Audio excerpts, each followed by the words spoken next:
Hey friends, it's Cindy. Happy Monday.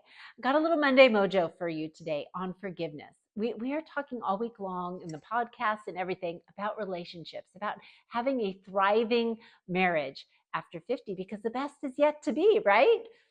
So I tell this story in the blog about forgiveness. And when Todd and I were first married, first year of marriage, it was rocky. I'm not going to lie. I was so emotional and he was so logical, and we really had a hard time just knowing how to read each other. And there was one particular argument that we had. We don't even remember what it was about, but we do agree that he said something that was really hurtful, right?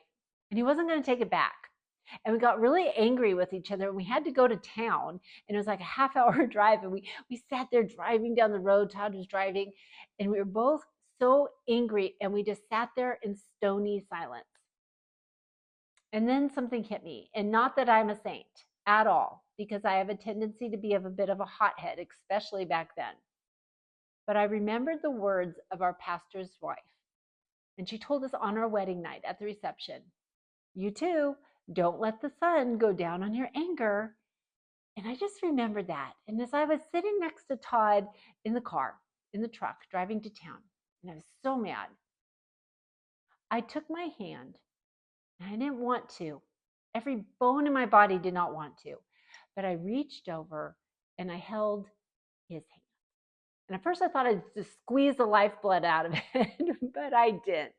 As soon as my hand touched his, it was like our hearts just melted. And we apologized, and we moved on. And so I just want to encourage you this week. If there's somebody that you're angry with, that you've had words with, that you need to reach out in forgiveness to, do it. Do it. Resist the urge in your body to just to hold on to that pride, to hold on to the anger. It's unhealthy for us.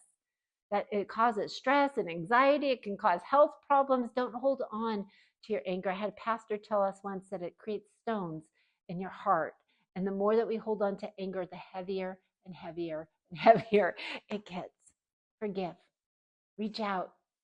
Touch someone. Speak a word of kindness. Give them a hug. Don't hold on to your anger. Don't let the sun go down on your anger. Another funny part about that is some days we may stay up for 3 weeks, but we never have let the sun go down on our anger again. Anyways, think about that this week, and I will talk to you next week. Bye.